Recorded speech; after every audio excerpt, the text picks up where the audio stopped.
கரூர் தொகுதி திமுக வேட்பாளரை ஆதரித்து முன்னாள் அமைச்சர் செந்தில் பாலாஜியின் சகோதரரும் தேர்தல் பொறுப்பாளருமான அசோக் குமார் பரப்புரை மேற்கொண்டு வருகிறார்.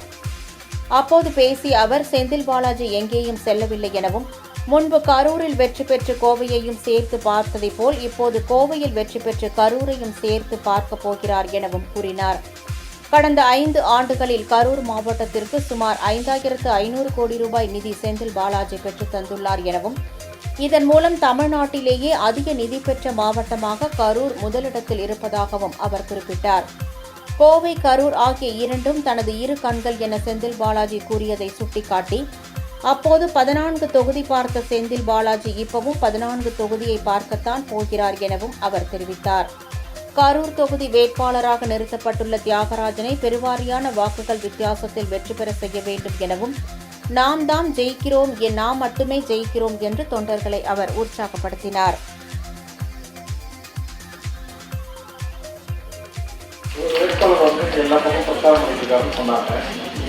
செந்தில் பாலாஜி தான் கோயம்புத்தூர் போயிட்டார்ல, அதனால இப்பதான் எனக்கு ஓட்டு போடுறாங்க.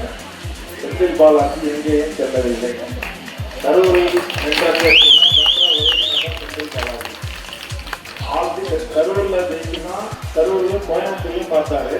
இப்ப கோயம்புத்தூர்ல ஜெயிச்சு கோயம்புத்தூர்ல கரூர்ல சேர்த்து தான் பார்க்க போறாரு. அவர் எங்கேயும் செல்லவில்லை என்பதை உங்களிடம் தெரிவித்துக் கொண்டு, 5 ஆண்டுகளில் 5500 கோடியை பெற்று தந்து தமிழ்நாட்டிலேயே ஒரு மாவட்டத்திற்கு அதிக நிதியை பெற்றுத் தந்தவர் செந்தில் பாலாஜி என்று தெரிவித்துள்ளேன். இன்னைக்கு நாமினேஷன் பண்றாரு கோயம்புத்தூர்ல. உங்களுக்கு தெரியும், எல்லாமே அந்த நாமினேஷன் நீங்க வந்திருப்பீங்க. அன்னைக்கு அங்க சொன்னாங்க, காலையில் கரூரிலும் மாலையில் கோவையிலும் இருப்பேன். கரூரும் கோவையும் எனக்கு கண்கள். ஆல்ரெடி கரூரும் கோயம்புத்தூர் சேர்த்து 14 தொகுதியை பார்த்தாரு. இப்போ 14 தொகுதியை பார்த்து தான் போறாரு. அவர் எங்கேயும் செல்லவில்லை. யாராவது வந்து உங்கள்கிட்ட சொன்னா சொல்லுங்க, அவர் எங்களோட தான் இருக்கான்னு சொல்லுங்க. சரியா?